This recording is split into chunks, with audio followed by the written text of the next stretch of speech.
사랑하는 하나장로교회 모든 성도 여러분, 그리스도 예수 안에서 평안하셨습니까? 여러분과 이 교회 위에, 여러분 가정 위에 은혜와 평강이 있기를 주님의 이름으로 축원합니다. 저에게는 하나장로교회가 아주 뜻깊은 교회예요. 제가 2000년에 신학대학원을 졸업했지만은 오랫동안 목사 안수를 받지 않고 진정으로 하나님과 함께 또 선교지와 함께 동행할 수 있는 교회에서 목사 안수를 받기를 고대하면서 한참 동안 기다리다가 하나님의 은혜로 이렇게 하나장로교와 연결이 되어서 제가 몇 년 전에 이곳에서 목사 안수를 받았습니다. 제가 이곳에서 목사 안수를 받을 때에 많은 분들이 함께 하시고 함께 눈물로 기도해 주시고 기뻐해 주신 것이 엊그제 같아요. 많은 제 신학 동기들이 왜 빨리 안수를 안 받느냐 이런 얘기를 했어요. 근데 저한테는 급한 일이 아니었어요. 저한테 급한 것은 그리스도 예수 안에서 진정한 동역자가 필요했어요. 그 동역자는 물질을 의지하고 세상을 의지하고 세상의 지혜를 의지하는 그런 동역자가 아니라 진짜 그리스도 예수 안에서 한 뜻을, 성령 하나님의 인도하심 따라 한 뜻을 품고 한 마음으로 기도하는 그런 동역자가 필요했었습니다. 그 동역자들이 제가 이곳 시애틀 올림피아에 숨어 있는지를 한참 동안 몰랐다가 한 9년 전에 알게 되었고 또 몇 년이 지나서 함께 기도하다가 이곳에서 목사 안수를 받았습니다. 저는 그 목사 안수를 어느 누구보다 자부심을 갖는 사람이에요. 교회의 규모 이거 아무 의미 없어요. 진짜 하나님을 신실하게 믿는 주의 종들은요 1000명을 감당할 수 있다고 말씀에 나와 있거든요. 1000명을 감당할 수 있는 여기에 많은 성도님들이 있습니다. 선교사님 많지 않은데요, 비어있는 자리인데요. 아니요, 한 사람이 1000명 감당한다는 것은 쉽지 않은 일이거든요. 저는 여러분들이 그런 하나님의 귀한 그리스도의 군사인 줄 믿습니다. 작년 12월 달에 한국에 나가서 치료를 받는 중에 목사님이 저에게 전화를 해주셨어요. 그래서 통화를 하면서 제가 시애틀에 가서 목사님을 찾아뵙고 또 오랜만에 성도님들을 찾아뵙고 인사를 드리고 싶다고 했더니 목사님이 그럼 와서 함께 이렇게 말씀의 은혜를 이렇게 나누기를 원합니다. 선교사님 그렇게 하실 수 있겠습니까? 라고 말씀하시더라고요. 그래서 네, 알겠습니다. 그렇게 하겠습니다. 하고 기도하면서 여러분들을 만나기를 고대하면서 준비해 왔습니다. 그 가운데 하나님께서 저에게 그리고 여러분들에게 주신 말씀이, 첫 번째 말씀이 창세기 12장 1절에서 3절 말씀입니다. 죄송한데 물 좀 주실 수 있나요? 예.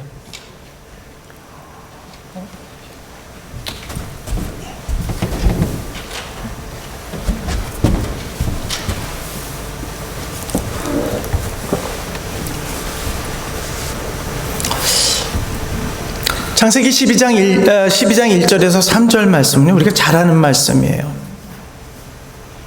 여호와 하나님께서 아브라함이 아니라 아브라함을 부르는 사건이 있었던 때예요. 한 번은 선교지에서 어떤 선교 그룹이 오셔가지고 한 집사님이 저에게 물으셨어요. 선교사님은 소명을 받으셨나요? 이렇게 여쭤보더라고요. 네, 받았습니다. 제가 되물었어요. 그러면 집사님은 소명을 받으셨나요? 그러니까 안 받으셨대요. 그래서 제가 깜짝 놀랐어요. 네? 제가 한번 물어보죠. 여러분들은 소명을 받으셨나요? 아멘. 그 집사님은 소명을 안 받으셨다라는 거예요. 그래서 제가 다시 물었어요. 소명을 진짜 안 받으셨어요? 네. 주님을 믿으시나요? 아멘 그러시더라고요. 믿는데 소명을 안 받으셨다고요? 그러니까 한참 생각을 하세요. 고민을 하세요. 아니 소명을 받았고 안 받았는데 고민을 할 필요는 없으시죠 집사님? 그랬더니 집사가 되는 거에도 소명이 필요한가요? 그러시더라고요. 어떤 직분자에게만 소명이 필요한 것이 아니에요. 많은 기독교인들이 오해를 하고 있는 부분이 있어요. 소명이라는 것은 목사님이나 선교사님이나 전도사님들이나 이런 분들이 받는 거라고 생각하고 있습니다. 근데 성경은 그렇게 얘기하고 있지 않거든요. 우리 로마서 1장 한번 보실까요? 죄송합니다. 고린도전서 1장을 한번 보실까요? 사도 바울이 고린도에 있는 교회에게 서신을 보내면서 그들에게 안부를 묻고 축복을 합니다. 그때 이렇게 말씀하시죠. 하나님의 뜻을 따라 그리스도 예수의 사도로 부르심을 받은 바울과 형제 소스테네는 고린도에 있는 하나님의 교회 곧 그리스도 예수 안에서 거룩하여지고 성도라 부르심을 받은 자들과 또 각처에서 우리의 주 곧 그들과 우리의 주 되신 예수 그리스도의 이름으로 부르는 모든 자들에게 하나님 우리 아버지와 주 예수 그리스도로부터 은혜와 평강이 있기를 원하노라. 예수 그리스도를 믿는 그리스도인들을 또 다른 이름으로 성도라고 부릅니다. 구별된 자, 거룩하게 구별된 성도라고 말씀하고 계세요. 그들을 부르셨다고 말씀하세요. 여러분과 저는 예수 그리스도를 나의 참된 구주로 믿고 그분이 진정 하나님이시며 부활하시고 승천하시어서 또다시 재림하셔서 우리를 저 낙원으로 인도하실 하나님임을 믿고 모이는 자들입니다. 믿습니까? 교회라는 그 이름 자체가 우리 잘 알잖아요. 헬라어로 에클레시아. 두 단어 합성이 된 그 단어가 에클레시아인데 안에서 밖으로 부르다라는 뜻을 갖고 있어요. 불러내다. 누구를 불렀다고요? 하나님의 백성들을 불러냈다고요. 노예의 삶을 살았던 그 애굽 땅에서 하나님께서 그 백성들을 사랑하시어서 하나님의 은혜 가운데 그들을 밖으로 부르셨어요. 믿습니까? 부르심의 유형이 이 성경에만 봐도 여러 가지가 있어요. 근데 많은 그리스도인들 중에는요, 그 유형 때문에 어떤 분들은 근심하고 낭망하는 분들도 있어요. 선교사님 하나님께서 어떻게 부르셨어요? 목사님을 어떻게 부르셨어요? 그러한 대화 가운데에 하나님이 어느 날 저에게 음성을 주셨어요. 하나님이 어느 날 저에게 꿈을 주셨어요. 꿈을 보여주셨어요. 하나님이 어느 날 저에게 환상을 보여주셨어요. 근데 왜 나한테는 환상이나 음성이나 꿈을 보여주지 않으셨지? 내가 믿음이 너무 부족해서 그런 건 아닌가? 내가 진짜 하나님을 제대로 믿고 있는 것인가? 하는 의심이 들 때도 있단 말이죠. 그런데 성경은 꼭 음성으로만 부르신 것이 아니에요. 말씀이 임하시되 하면서 음성으로 대화적인 대화체 형식으로도 부르시지만 어떤 하나님의 주의 종들은 선임 종들을 통해서 대표적인 예로서 엘리야가 하나님의 뜻을 쫓아 농사 짓는 한 사람을 부르는데 그게 바로 엘리사예요. 주의 종을 사용하셔서도 부르신단 말이죠. 또 사도들을 통해서요, 말씀을 선포하게 하는데 그 말씀을 듣는 중에 마음에 찔림이 있었어요. 그리고 그들은 나와서 선생이여, 내가 마음에 뭔가 찔림이 있었는데 내가 어떻게 하여야 하오리까라고 물어봐요. 그러니까 뭐라 그래요? 예수님의 이름으로 세례를 받고 회개하고 세례를 받고 성령을 선물로 받으라고 선포하셨어요. 믿습니까? 이곳에 모인 여러분들은요, 하나님의 말씀을 들을 때에 아마 마음에 무슨 울림이 있었을 거예요. 그 마음에 뭔가가 나에게 놓고 하는 것 같아서, 이게 하나님의 음성이구나 하고 그 하나님을 찬양하고 하나님을 믿는다고 고백하신 분들도 있었을 겁니다. 지금 21세기에 하나님의 부르심의 대부분의 형태는 주의 종들이 말씀을 선포할 때에 그 마음에 성령 하나님의 감화 감동을 받고 그 말씀의 주제이신 예수 그리스도가 나의 참된 구주라고 고백하며 주님 앞에 나와 회개하고 또 세례를 받고 말씀을 통해, 기도를 통해 성령을 선물로 받으셔서 이 자리에 모였는 줄 믿습니다. 그런데 이 유형을 볼 때에, 부르심의 유형을 볼 때에 우리는 아브라함 믿음의 조상, 우리가 그의 믿음을 어떻게 쫓아가? 우리가 사도 바울의 믿음을 어떻게 쫓아가? 이렇게 얘기하는 사람들이 많아요. 물론 그분들은 위대합니다. 그런데 우리가 이렇게 겸손하게 얘기하는 것 같으면서 이렇게 얘기하는 것은요, 우리가 그들처럼 하고자 하는 의지가 부족하다는 사실이에요. 그 얘기는 뭐냐 하면은요, 제가 그분들을 무시하는 게 아니에요. 아브라함은요, 갈대아 우르에서 그의 아버지 데라와 함께 뭐 하던 사람입니까? 우상을 만들어서 판매하던 사람이에요. 여호수아 24장을 보면은요, 여호수아가 이렇게 얘기합니다. 우리의 조상 아브라함, 너희의 조상 아브라함의 조상이 우상을 숭배하였다고 이렇게 얘기를 하고 있어요. 하나님을 전혀 모르던 사람들이었어요. 그런데 어느 날 갑자기 하나님의 음성이, 하나님의 말씀이 아브라함에게 나타난 거예요. 믿습니까? 그뿐이 아니에요. 하나님의 부르심을 받은 많은 종들 가운데는요, 특별한 사람들이 아니었어요. 소 한결이 뭐예요? 두 마리를 하나로 묶어서 농사를 짓고 쟁기질을 하고 있던 엘리사가 하나님의 부르심을 받았다라는 거예요. 믿습니까?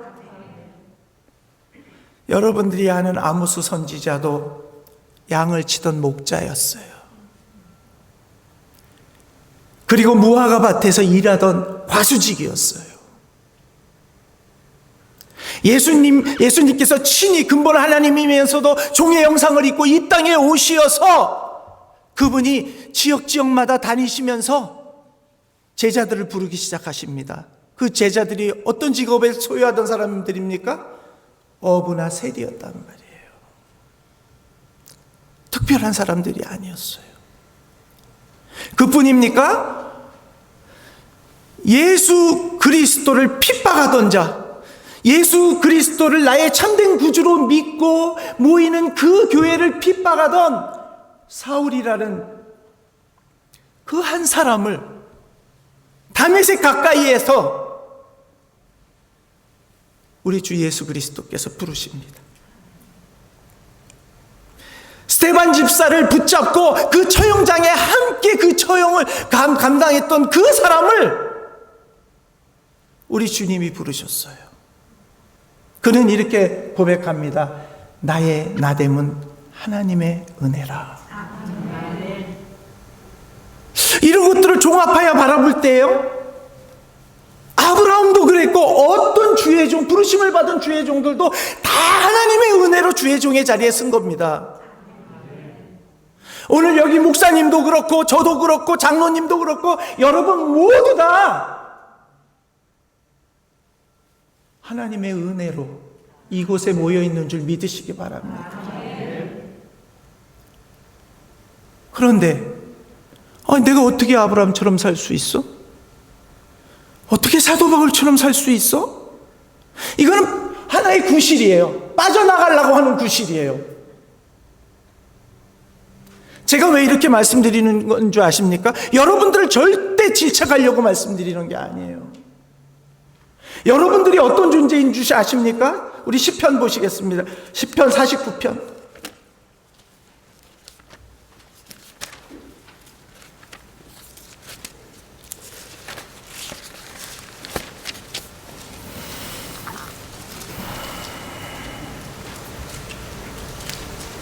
(12) 절 말씀이에요. 읽겠습니다. 시작. 사람은 존귀하나 장구하지 못함이며 멸망하는 짐승 같도다. 여기서 멸망하는 짐승 같다를 말하려고 하는 게 아니에요. 하나님은 우리를 존귀하게 지으셨습니다. 믿습니까? 존귀하다라는 말이 뭐예요? 지위와 신분이 높다라는 뜻이에요. 하나님은요, 여러분들을 진짜 지위와 신분을 높게 세우시고자 하는 그 뜻이 있으신 분이란 말이죠.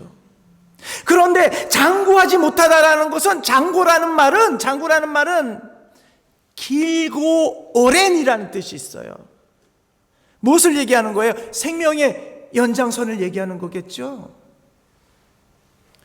그런데 시편에는요, 시편 90편에는요, 우리의 연수가 70이요 강건하면 80이라고 얘기했어요.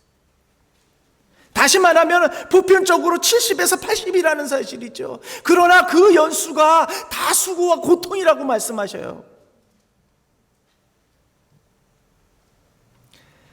그러면서 사람은 존귀하나 장구하지 못함이며 멸망하는 짐승 같도다. 왜 존귀하게 지어졌는데 왜 사람이 짐승과 매일반이라는 얘기를 들을 수밖에 없는가? 자기의 가치성을 모르기 때문에 그렇단 말이죠. 하나님 앞에서 여러분들은요, 존귀한 존재들입니다. 내가 존귀한 존재라고 깨달으면은요, 내가 존귀한 삶을 살아야 짐승과 같지 않게 되는 거예요. 누가복음 5장에는요, 우리 주님이 왜 이 땅에 오셨는가를 말씀하고 계십니다. 내가 의인을 부르러 온 것이 아니라 죄인을 불러 회개케 하려 함이라. 그 회개는 뭐예요? 회복시키기 위해서, 다시 존귀한 형상으로 회복시키기 위해서 우리를 부르시러 오셨다는 사실이에요. 우리에게 또 다른 기회를 주셨어요. 첫 번째는 하나님을 알지 못해 그렇게 살 수밖에 없었다고 우리가 변명을 하겠지요. 그러나 두 번째는 더 이상 변명이 가능하지 않다라는 사실이에요.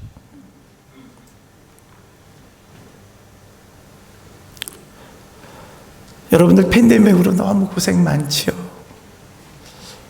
저는 이번에 오고 싶어서 오게 되지 온 게 아니라 사고로 인해서 어쩔 수 없이 치료를 받아야 되기 때문에 한국을 다녀오다가 또 뉴욕에 있는 교회에 초대를 받고 그러다 보니까 미국 땅에 왔잖아요. 제가 웬만하면 미국 땅에 안 오거든요. 선교지를 떠나지 않습니다. 그런데 미국에 왔는데 미국이라는 땅이 얼마나 커요. 동부에서 서부로 올라니까 5시간 이상을 비행기를 타야 돼요. 또 미국 안에서도 시차가 있어요. 3시간이 나는데요, 이 3시간이 얼마나 애매모호한지요, 지금까지 알딸딸합니다. 여기 서 있는데요, 제가 제 힘으로 서 있는 것 같지 않아요. 무중력인 상태 같은 그런 기분으로 알딸딸하게 서 있어요. 제가 자주 오는 미국이 아니기 때문에, 그리고 몇 년 동안 새로 부임하신 담임 목사님이 계시는데 제가 제대로 인사도 못 드리고, 또 여기에 많은 성도님들이 바뀌셨다는데 제대로 인사도 못 드리고, 여러분들에게 사랑의 빛만 짓고 있었거든요. 저는 알고 있어요. 여러분들이요, 배로를 위해서 박종영 선교사와 최미희 선교사를 위해서 새벽마다 밤마다 모일 때마다 기도해 주신 것을 잘 알고 있습니다. 저 빚지고 살기 좋아하지 않는 사람이거든요. 그런데 주님께서 사랑의 비대에는 지지 말라고 해서 감사함으로 여러분들이 주시는 그 빚을 받고 있습니다. 그 빚으로 인해서 또 이번에도 너무 감사하게 치료 잘 받고 많이 회복돼서 선교지로 돌아가게 됐어요. 여러분들이 이렇게 존귀하신 분이에요. 저 혼자만의 기도가 아니라 여러분들이 박종영 선교사를 보지 못하신 분들도 있는데 눈물로 기도해 주셨는데, 그 기도가 만군의 여호와 하나님, 천지 만물을 지으신 유일하신 참 하나님께 상달이 되어서 하나님께서 그 기도를 들으시고 박종영 선교사와 최미 선교사를 불쌍히 여기고 능력의 오른손으로 어루만져 주시어서 이렇게 회복돼서 돌아갑니다. 여러분들은 그런 귀한 존재들이에요. 이런 귀한 하나님께서 주신 능력들을요, 그런데 안타깝게도 썩히고 있는 것이 너무나 안타까워요. 여러분들이 조금이나마 내가 하나님께서 나를 존귀한 존재로 여기신다라는 것을 깨닫고 그 존귀함을 갖고 열심히 그 삶 속에서 그 존귀함을 나타내면은요, 올해 안에 이 모든 공간이 맺어질 줄 믿습니다. 하나님은 이 공간을 크게 해주신 이유가 있어요. 채우라고. 누구를 통해요? 손희환 목사님 혼자서요? 아니에요. 목사님과 여러분이 합쳐서. 에베소서 4장 1절에서부터 16절의 말씀은요, 어떤 말씀이 담겨 있냐 하면요, 부르심과의 연관성이 있는 말씀이 있습니다. 그러므로 주 안에서 갇힌 내가 너희를 권하노니 너희가 부르심을 받은 일에 합당하게 행하여, 이렇게 하고 말씀되어 있습니다. 합당하게 행하랍니다. 누구에게? 부르심 받은 자들에게, 저와 여러분에게. 그러시면서 말씀하시기를 모든 겸손과 온유로 하고 오래 참음으로 사랑 가운데 서로 용납하고 그러시면서 밑으로 계속 내려가면서 우리가 그리스도의 몸된 교회에 속한 지체임을 저희들에게 말씀하고 계세요. 그런데 그 지체 가운데 사랑을 해야 된다고 말씀하시고, 뭔가 잘못된 일이 있으면 그 매듭을 풀고 그 풀기 위해서 용납하라고 말씀하시고 용서하라고 말씀하시는 줄 믿으시기 바랍니다. 내가 다른 사람을 용서하지 않으면 천부께서도 용서하지 않겠다고 말씀하셨어요. 많은 것을 저희들에게 가르쳐 주셨거든요. 남을 용서하지 못하고 우리 하나님도 용서하지 않으신대요. 존귀한 존재가 용서받지 않으면 안 되겠잖아요. 그렇죠? 기본적인 말씀을 이렇게 쭉 해주십니다. 그러면서 뭐라고 얘기하시냐면, 평안에 매는 줄로 성령이 하나 되게 하신 것을 힘써 지키라. 몸이 하나여 성령도 한 분이시니 이와 같이 너희가 부르심의 한 소망 안에서 부르심을 받았느니라. 주도 한 분이시요 믿음도 하나요 세례도 하나요 하나님도 한 분이시니 곧 만유의 아버지시라. 만유의 위에 계시고 만유를 통일하시고 만유 가운데 계시도다. 믿습니까? 여기 와보니까는요, 제가 목사님을 만나 뵈기를 잘했구나 하는 생각이 들어요. 목사님 그 열정이 대단하시더라고요. 그런데 사람들에게 저도 이제 해외의 생활이요 35년이 넘었더라고요. 이 이민이라는 삶이요, 저기 못 사는 볼리비아나 페루나 제가 두 군데에 살아봤거든요. 지금 살고 있고요.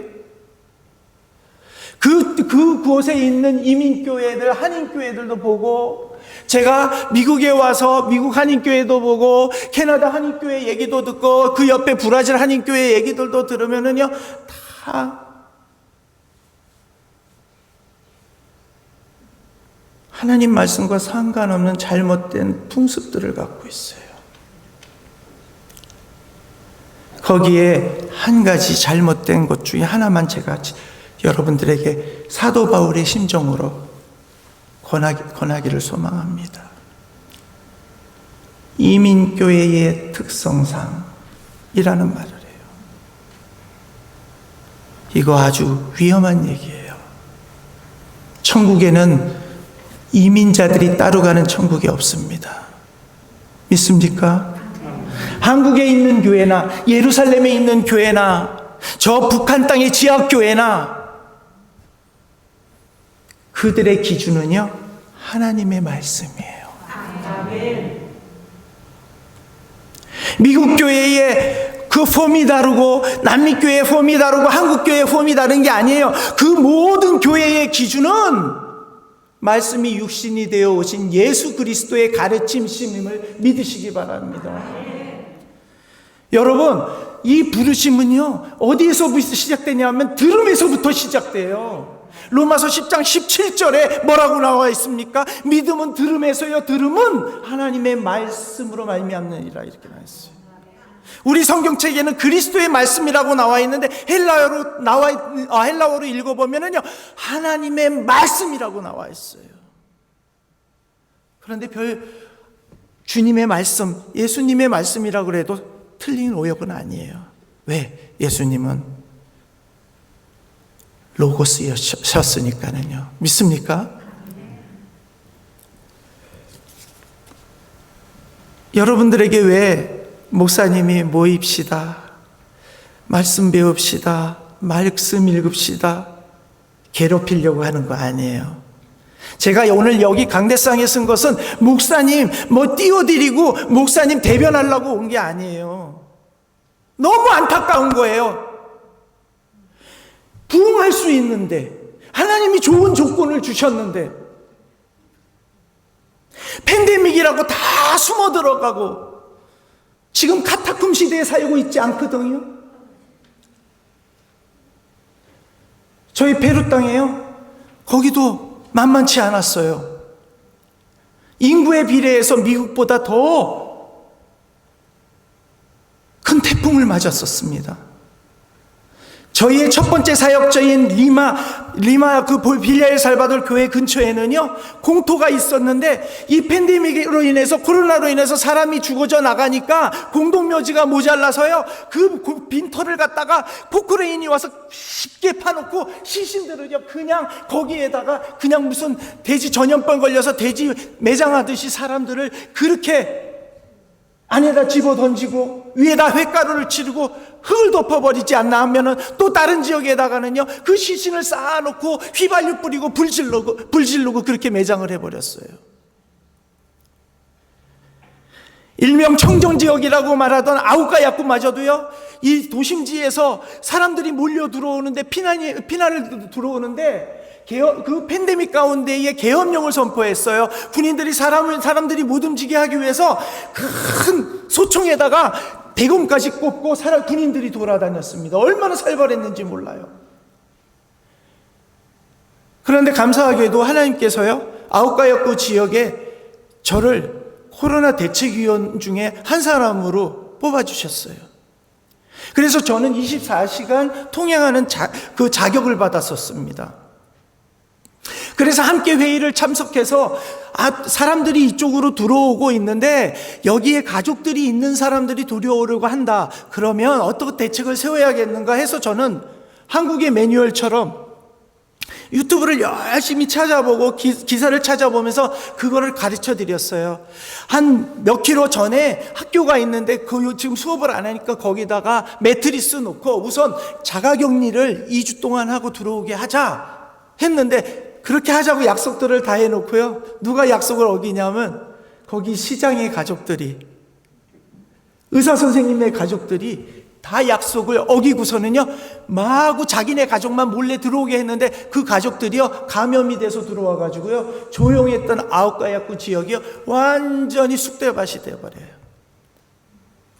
그런데 감사하게도요, 저희가 교회 예배도 못 드리게 하고, 어떤 모임도 못 갖게 하고, 사람을 다니지도 못하게 하는데, 하루에 딱 1시간씩 한 가정에 한 사람만 시장을 갈 수 있는 시간을 줬어요. 오전에요. 그리고 꼭 마스크를 껴야 되는데 저희가 이거 웃어야 될지 울어야 될지 거기에 관리하고 있는 시청 직원들이 나와서 뭔가를 입에다가 끼고 있는데요. 뭐를 끼고 있냐면은 여자들 브라자를 마스크로 만들어서 그 두꺼운 그 안에 스포츠도 돼 있고 그러잖아요. 제가 가서 만져봤어요. 너무 두꺼워요. 이분이 잠깐 모자니까 열어주는데 여기가 완전히 젖어 있더라고요. 사르려고 하니까 별 방법을 다 쓰는 거예요. 그런데 하나님께서요, 감사하게도 저희에게 매년 하나장로교회에서는 2년 텀으로 선교지를 방문하고 와서 함께 주일학교 사역을 해가지고 주일학교가 부흥이 됐거든요. 그런데 매년 뉴욕에서는 의료 선교팀들을 보내주셨어요. 그러면은 의료 선교팀들이 다 진료하고 남은 약들을 저희한테 다 넘겨주시고, 또 이 약은 어떻게 처방해 주시면 됩니다 하고 저를 교육시켜 주시고, 또 모르는 부분이 있으면 환자가 어떻게 아프다고 전화를 해서 알려드리면 그 약을 처방을 받는 거예요. 그렇지 않으면 보건소에 있는 의사 선생님들이 처방전을 주면 그 처방에 맞는 약들을 지어주고 그랬습니다. 그런데 팬데믹이 일어나고 나니까는요, 의사 선생님들, 보건소에 있었던 4명의 의사 선생님들, 병원에 있던 4명의 의사 선생님들이 다 도망가 버렸어요. 간호사 선생님들이 월급 받아야 사니까 간호사 선생님들만 남아가지고 어쩔 줄 모르고 진짜 코로나에 감염된 사람들을 수용하고 있는데 간호사 선생님들도 감염이 되는 거예요. 그런데 다른 질병이 있는 암 치료를 받던 사람들도 중지돼서 죽고, 어떤 사람은 코로나 시작되면서 어금니 2개를 뺐는데 여기에 양쪽에 마창이 나가지고 구더기가 썰어서 죽었어요.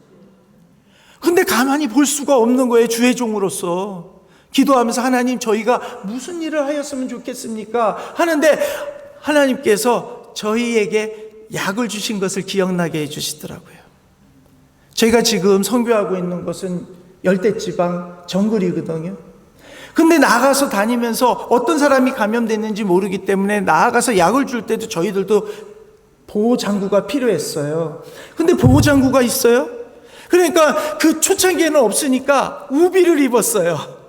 우비를 입으니까 이게 숨이 안 통하니까 안에서 땀이 줄줄 나고 젖지요. 또 신발은 그냥 운동화 신을 수 없어가지고 장화를 신었어요. 그리고 여기에는 글러브, 그 메디컬 글러브를 끼고 얼굴에 이제 덴탈 마스크를 꼈는데 그것만 안 되기 때문에 또 하나를 뭔가를 안면 가리개를 해야 되는데 그게 없어가지고는요, 저희가 3륜 오토바이를 살 때 선물로 받은 헬멧이 있었거든요. 그것을 쓰고 한번 움직여 봤더니 말소리도 안 나가고 너무 답답하고 땀이 흘리는 거예요. 안 되겠다, 이거는 습기가 차고. 벗어서 앞면에 다는 그 플라스틱을 벗겨내고, 집에 용접할 때 쓰는 바가지가 있는데 그 안에 위에 머리에 틀이 있잖아요. 거기다가 나사고정해서 그거 쓰고, 집사람도 그렇게 입고, 또 저희 교회에 훌리오라는 형제님이 운전을 하고 약을 완전히 가득 실어가지고 동네를 돌아다니는 거예요. 그러니까 군인들이 저희를 보면 다 얘기가 됐으니까 훌이 통과해요. 그래서 저희 성도님들 가정 방문도 하면서 신방도 하면서 기도도 해주고, 또 혹시 쌀이 떨어졌다면 쌀 팔아서 갖다 드리고, 또 이웃들이 어디가 아프다 그러면 또 그렇게 약으로 섬기고, 또 어떤 아이들이 회충이 많아서 요즘에 음식을 먹어도 먹은 것 같지 않다 그러면 회충약 나눠주고 비타민 있는 모든 약들. 그런데요, 해열제가 30배로 뛰는 거예요. 약국도 문을 닫는 거예요. 가격 올리려고요. 약이 없다라는 거죠. 근데 군부대가, 그 사람들을 관리하던 군부대가 200여 명이 싹 다 감염이 돼요. 그런데 그들까지 섬길 수 있는 하나님께서 그 섬김을 허락해 주시더라고요. 그러고 나서 한 2주가 지나니까 군인들이 다 났대요. 저희가 이렇게 사역을 하는데 저희 교회 성도님이 TV를 뉴스를 보고 전화를 하신 거예요. 선교사님, 못 들으셨어요? 한국 정부가 한국 이 교민들을 위해서 전세 비행기를 보냈대요. 지금 예배도 못 드리고 여기는 불안전한 지역인데 한국은 안전하다고 소식을 들었는데 빨리 한국 나가세요 그러더라고요. 저는 그냥 당연하다고 당연한 대답을 했어요. 아니, 목자가 양을 두고 떠나면 목자입니까? 왜 저를 엉터리 목자 만들려고 그러셔요?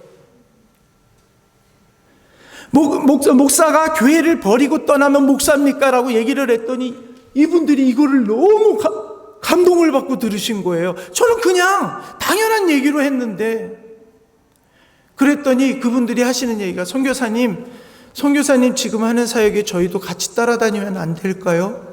무서워서 숨었던 분들이 나오려고 하더라고요. 아니에요. 아직 저희가 보호장구가 없으니까 저희도 충분합니다. 그런데 작년 1월 달에요, 대면 예배를 조금씩 허락해 주셔서 교회 20%를 예배 드릴 수 있게 해 주시더라고요. 그래서 예배를 드리는 가운데에 연락을 받게 됐어요. 우리 교회에 나오시는 한 부부가 댕기에 걸렸다라는 거예요. 또 그 당시 코로나도 있었지만 댕기가요, 한번 댕기 그 모기가 나타나면요 숱한 사람을 댕기 열병으로 끌고 가요. 그리고 말라리아도 퍼지기 시작한 거예요. 그래서 저희가 진짜 분무기를 사가지고 약을 쳐서 또 집사람하고 같이 그 훌리오 형제하고 돌아다니면서 곳곳마다 또 저희 힘이 안 돼서 군인들 지원해달라 그래가지고 통을 더 사가지고 방역까지 하고 다녔거든요. 그런데 한 분이 너무 열이 나서 자기 아내가 죽게 생겼다고 기도를 해달라고 저희 집사람한테 부탁을 했어요. 저희 집사람이 성도님들이 같이 누나 먹자고 가져온 그 채소를 갖고 그 집에 가가지고 문을 두드리니까 그 형제님이 우리 집사람이 너무 힘들어요, 아파요, 선교사님 들어와서 기도해 주세요 그러는 거예요. 그러니까 집사람은 댕기라 그랬으니까 이거는 전염이 되는 게 아니니까 들어가서 갔더니 골방에 산소 마스크를 끼고 헐떡이면서 숨을 헐떡이면서 그냥 완전히 거의 인사불성의 상태로 있더래요. 그래서 기도를 완전히 하고 그러고서는 위로를 해주고 나오는데 그 형제님이 그러더래요. 사실은 선교사님, 저희 두 사람 다 코로나에 감염되었습니다. 그런데 그러고서 나와가지고 저희가 부부가 예배 끝나고 집으로 돌아갔는데 그 다음날 저한테 열이 오르고 목이 아프고 입맛이 없고 가슴이 아프고 등이 아프고 시작된 거예요. 저도 산소 탱크가 필요한데 구하기가 너무 힘들었어요. 근데 그 자매는 어떻게 구했느냐? 아들이 검사였거든요. 그러니까 백을 써서 구한 거예요. 그런데 그분들이 불쌍해 보이지가 않았어요. 그분들은 채미 선교사를 불렀지만 채미 선교사를 통해서 하나님 앞에 간구하고자 불렀기에 저희가 그들이 미워지지가 않았습니다. 다윗이요, 늙어 병들었을 때 하나님 앞에 이렇게 고백합니다.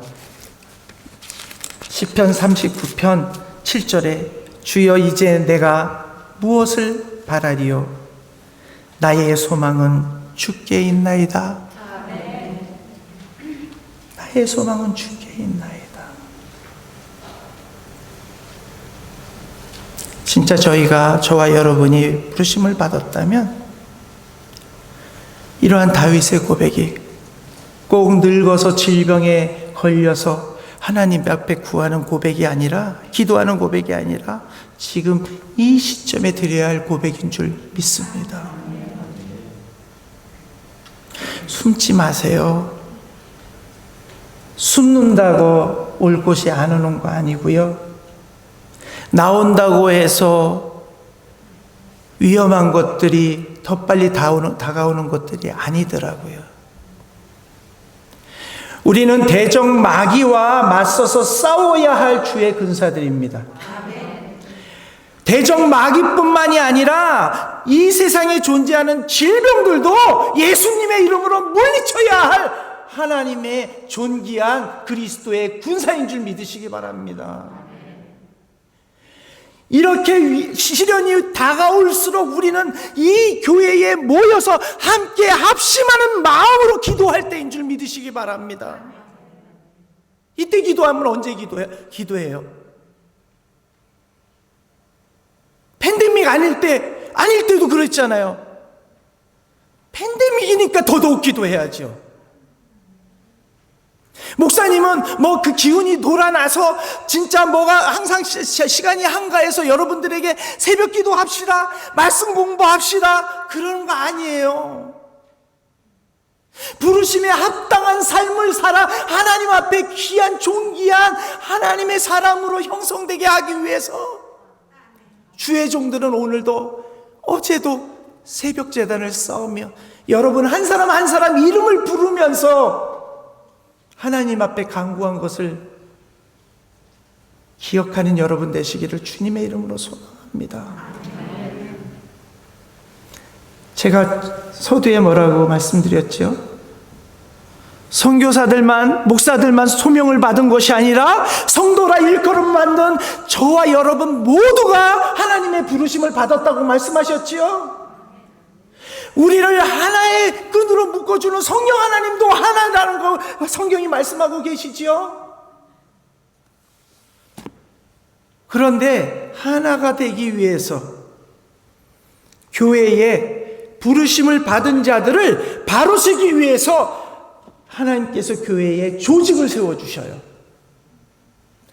에베소서 4장 11절에 이렇게 말씀합니다. 그가 어떤 사람은 사도로, 어떤 사람은 선지자로, 어떤 사람은 복음 전하는 자로, 어떤 사람은 목사와 교사로 삼으셨으니 교회에 이런 조직이 구성이 되어 있어요. 이 조직은 계급의 조직이 아니에요. 목사님이나 여러분이나 선교사나 여러분이나 다 하나님 앞에서 동등한 줄 믿으시기 바랍니다. 그러나 하나님의 몸된 교회가 제대로 성장하고 제대로 운행이 될 수 있도록 하나님께서 조직을 만들어 주신 거예요. 거기에 그 조직을 제대로 운영될 수 있도록 이 하나장로교회에 목사님을 세우시고 부목사님을 세우시고 장로님과 권사님과 집사님들과 교사들을 세우시는 거예요. 그게 여기에 이렇게 말씀되어 있습니다. 이는 성도를 온전하게 하여 봉사의 일을 하게 하며 그리스도의 몸을 세우려 하심이라. 믿습니까?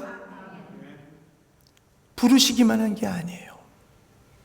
우리를 회개케 하시고 구원회로 들어오게 하시고 또 구원받았다고 믿고 고백하는 자들을 이 교회의 소속으로 만드시고 예수 그리스도의 몸된 교회의 소속으로 만드시고 하나가 되셔서 같이 형성되게 만드는 거예요. 그래서 이 재직을, 이 직분을 맡은 분들은요, 여러분들을 어떻게 하게 하시기 위해서 조직을 만드셨다고요? 온전케 하기 위해서. 지금 여러분들은 목사님과 함께 성화의 가정을 걷는 거예요. 어느 날 뉴욕에서 요번에 한국으로 가기 전에 그곳에서 말씀 증거하고 갔는데 집사님 한 분이 그래요. 어떤 분들이요, 요즘에요 백신에요 거기에 뭔가 바코드가 뭔가 이런 칩이 들어있어서 안 맞겠다고 얘기를 하는 분도 있고요, 요즘 다시 휴거를 얘기하고 666을 얘기하고 이런다라는 거예요. 집사님 뭐가 궁금해서 저한테 그 말씀을 하시는 거죠?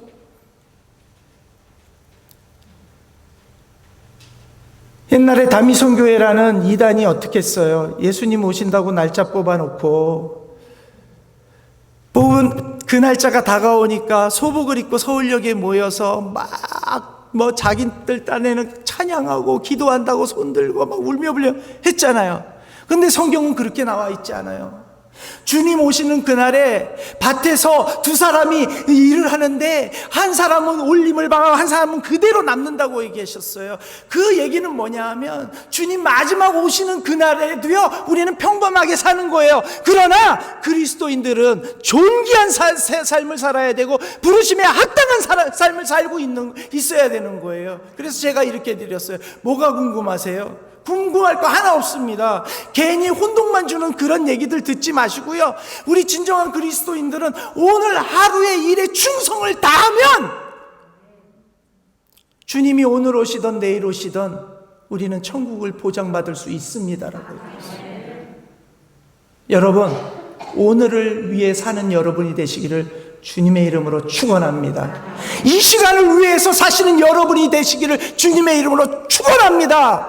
그 이 시간은 나를 위해 사는 것이 아니라 우리 주 예수 그리스도를 위해서 살아가는 그런 삶이 되시기를 소망합니다. 그래서 13절에 말씀하시기를 우리가 다 하나님의 아들을 믿는 것과 아는 일에 하나가 되어 온전한 사람을 이루어 그리스도의 장성한 분량이 충만한 데까지 이르리니, 우리가 어디까지 성장해야 돼요?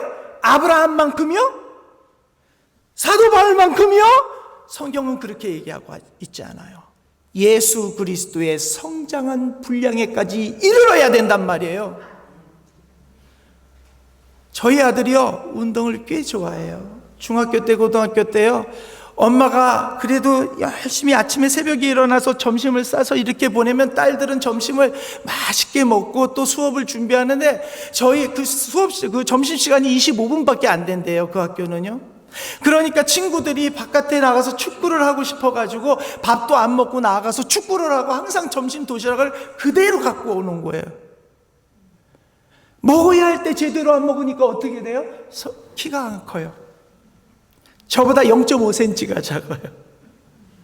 야, 이 녀석아, 네가 그때만 먹었어도 아빠보다 키가 좀 크고, 요즘에는 외모가 장동건이 아니고 유중열이 같이 생겨도 키가 크고 날씬하고 하면은 개성 있으면 다 여자들한테 인기 있는 거야. 너는 이게 뭐니? 얼굴도 안 되고 등치도 안 되고. 제가 우스갯소리로 그래요.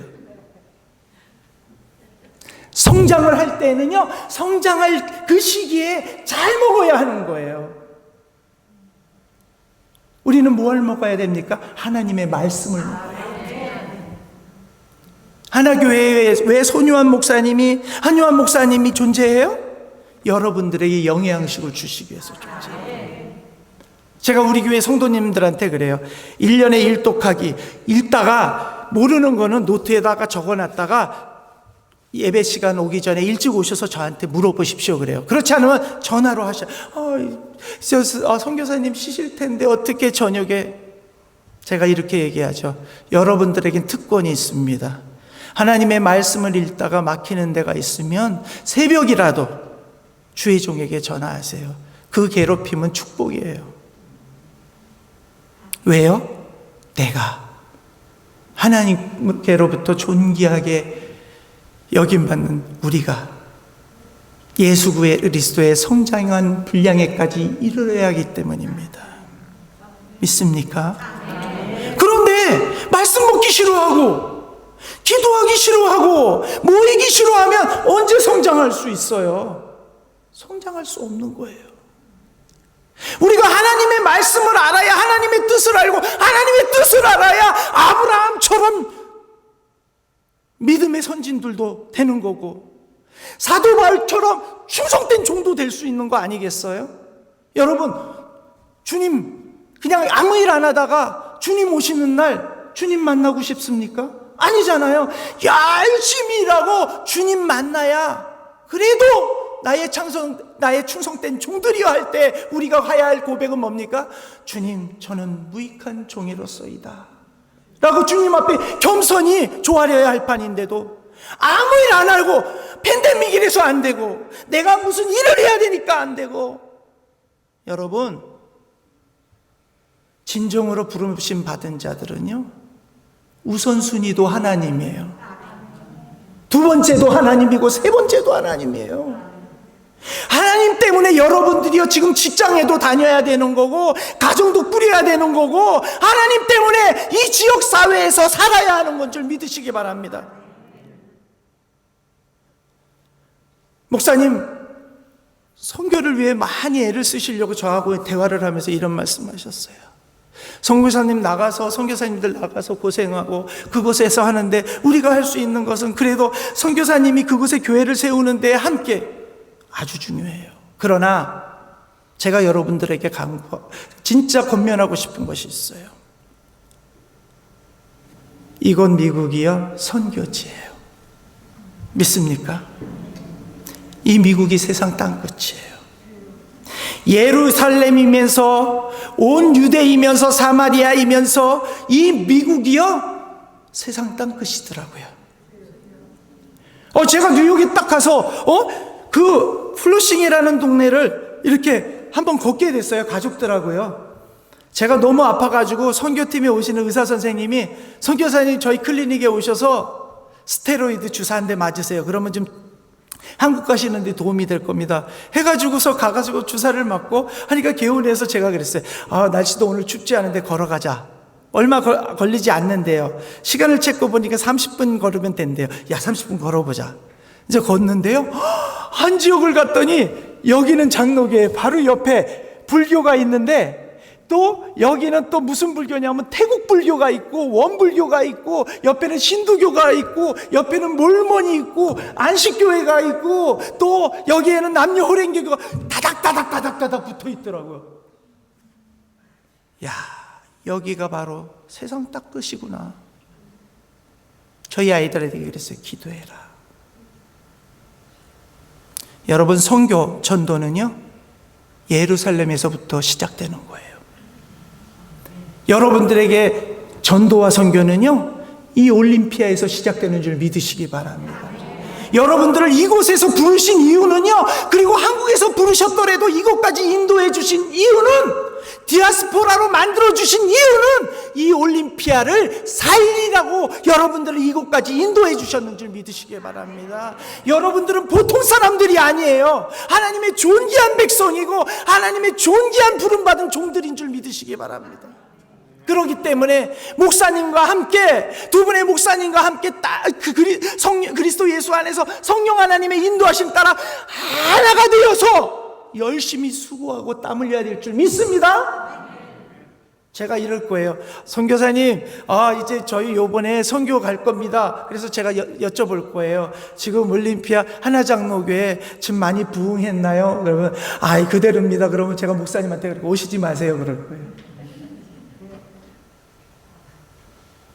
올림피아에서는 열심히 전도 안 하면서 선교지에 와서 한다라는 거, 이거 어불성설 아니에요?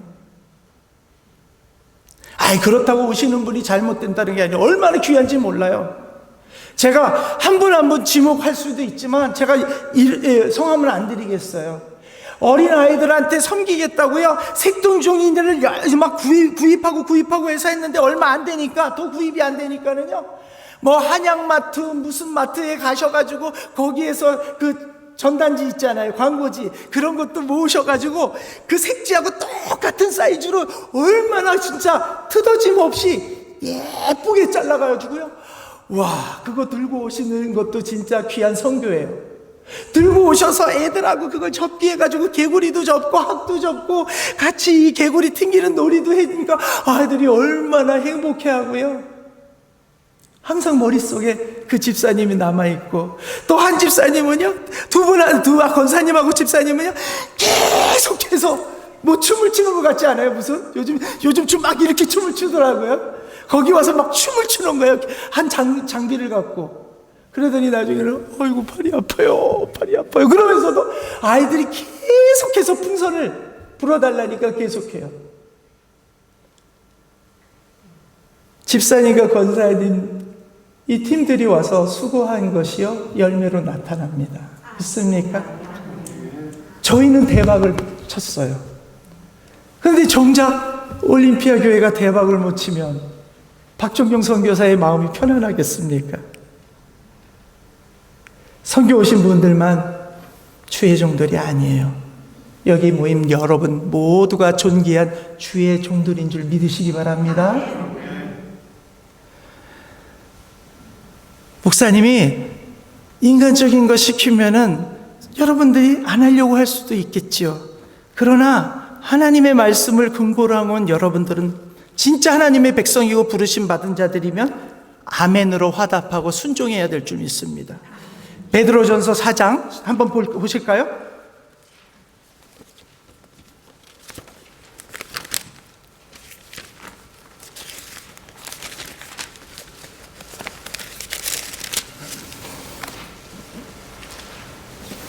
베드로전서 4장 11절입니다. 제가 오늘 이제 첫날이라 긴장을 하고 오는 바람에요. 돋보기를 갖고 왔는데 제 돋보기가 아니라 아내 돋보기를 갖고 와서 옆에가 반짝반짝 거립니다. 자, 한번 읽겠습니다. 시작. 만일 누가 말하려거든 하나님의 말씀을 하는 것 같이 하고 누가 봉사하려면 하나님이 공급하시는 힘으로 하는 것 같이 하라. 이는 범사에 예수 그리스도로 말미암아 하나님이 영광을 받으시게 하려 함이니 그에게 영광과 권능이 세세에 무궁토록 있느니라. 아멘. 이 앞에서 만일 누가 말하려거든 하나님 말씀을 하는 것 같이 하고 하는 것 같이라고 얘기 나와 있는데요. 헬라어 원문을 읽어보면요, 뭐라고 나와 있냐면 누가 말을 하려거든 하나님의 말씀한 근거로 하라 이렇게 나와 있어요. 그 근거가 뭡니까? 성경이지요. 성경에 나와 있는 근거로 목사님이 이렇게 합시다 그러면 여러분들 진짜 하나님의 부르심을 받았다고 진짜 믿고 확신하는 분들은요, 불평하지 말고 순종하세요. 여러분들 그게 복이에요. 제가 한국 나가서요, 교회들을 매년 갈 때마다 5년에 한 번씩 갈 때마다요, 학교에 주일학교 학생들이 없어요. 목사님 왜 없어요? 집사님 왜 없어요? 아이들이 다 주일날도 학원을 가서 없습니다 이러더라고요. 그런데 그날 간 날에요, 보니까 뭐라 그랬냐면 수능복이 100일 그때가 됐나 봐요. 100일 특별 기도회 막 이렇게 했더라고요. 제가 그래서 강대상에서 그랬어요. 그래서 그 교회에서 저 안 불러요. 안 불러도 상관없습니다. 여기가 절간입니까? 제가 그랬어요. 무슨 교회가 100일 특별 기도회가 어딨냐고. 오늘 하루하루가 특별한 기도지 우리에게. 믿습니까? 아이들을 교회로 인도하지도 않으면서 하나님 앞에 구해요. 먼저 그의 나라와 의를 구하면 이 모든 것을 더하시리라고 하나님이 분명히 약속하셨는데 하나님의 나라와 의는 구하지 아니하고 인간적인 것만 구하니 하나님이 들어주시겠어요? 제가 그랬어요. 아니, 아들이, 딸이 성적은 엉망인데 서울대 가기를 바라는 것은, 서울대 가게 하기 위해서 기도하는 것은 불공평한 거라고. 하나님은 불공평한 하나님이 아니라 공평하신 하나님이라고. 노력한 만큼 결실을 주신다고. 그러나 하나님께서 그 자녀가 하나님을 의지하면서 하나님을 사모하면서 공부를 할 때 그에게 지혜를 주시고 명철을 주셔서 수업을 받아도 어떤 수재들이 항상 얘기하죠. 저는 교과서 위주로 공부했습니다. 교과서 위주로 해도 하나님은 좋은 대학에 들어갈 수 있게 해주세요. 그러나 놓치지 않아야 할 것은 하나님을 의지하고 하나님 앞에 매일같이 나가기를 소망하는 것이 우선이 돼야 될 줄 믿습니다. 그 일에 올림피아 하나 장로교회가 선두주자가 되기를 원합니다. 한국교회나 미국에 있는 한인교회들 보면은요, 어르신들은 이렇게 다 열심히 나와서 신앙생활을 하는데 자녀들이 안 나와 있어요. 오늘 주님이 오셔서 여러분들을 부르고 여러분들을 천국으로 인도하려고 그러는데 자녀가 안 보이면 여러분들 그 천국 갈 때에 기쁨으로 갈 수 있습니까? 더 무릎 꿇으시길 바랍니다. 이곳에 다음번에는 박종용 선교사하고 약속하는 게 아니라 주님과 약속하시고 이제 그 빠른 시일에 자녀들과 함께 나와서 이곳에서 함께 은혜의 강에서 헤엄치시기를 바랍니다. 그래야 이 교회에서 하나님의 종으로서 이 강대상에 서서 말씀을 선포하는 주의 종도 행복한 거예요. 왜 주의 종이 새벽마다 눈물을 흘리며 기도하겠어요? 한 영혼이 천하보다 귀하기 때문에 그 영혼을 살리기 위해 부르심을 받았고 그 부르심을 받았기 때문에 날마다 피곤하지만 나와서 무릎 꿇고 기도하는 거예요. 누가 부르심을 받았다고요? 목사님만요? 박종경 선교사만요? 아니요, 저와 여러분이요.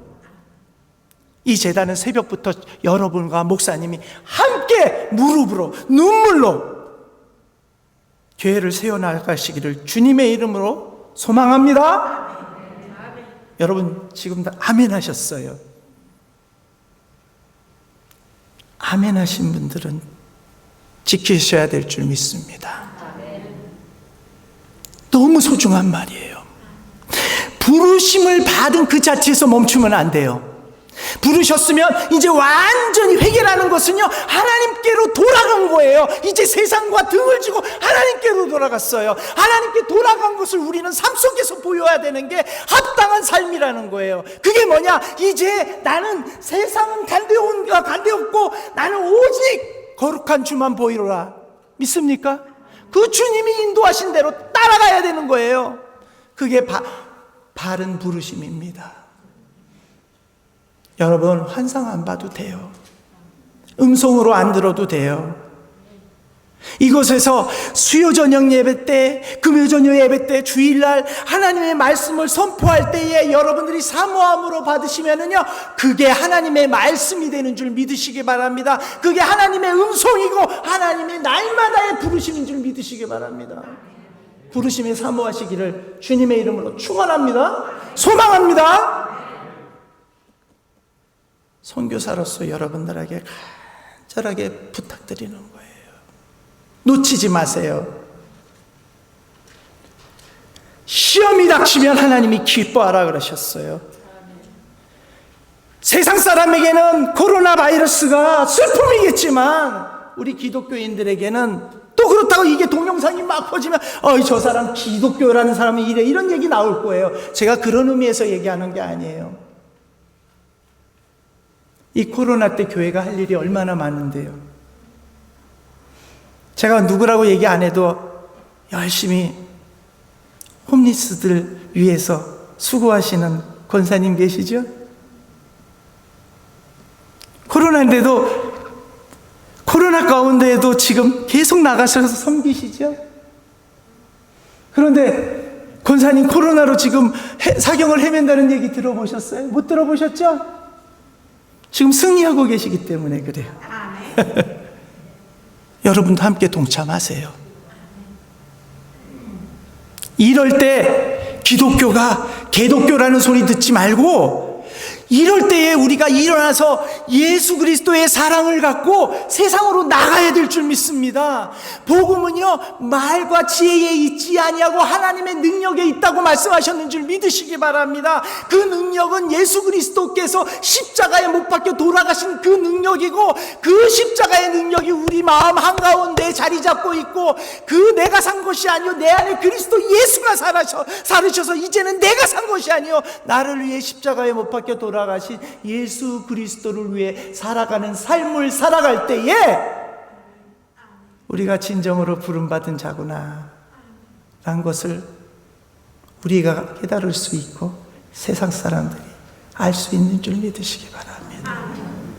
존경받는 교회가 되기를 소망합니다. 올해가 40주년 기념이죠. 이제 40이라는 나이는요, 예전 같았으면 중년이라는 소리 듣지만 100세 시대의 40은 청년이에요. 청년기라는 얘기는 뭐냐 하면은 열심히 일하는 시기란 말이죠. 이제 더 이상 피할 수가 없어요. 변명할 수 없어요. 여러분들은 청년기를 맞이했습니다. 열심히 젊을 때 하나님 앞에서 수고하고 땀 흘리는 올림피아 하나 장로교회가 되시기를 주님의 이름으로 축원합니다.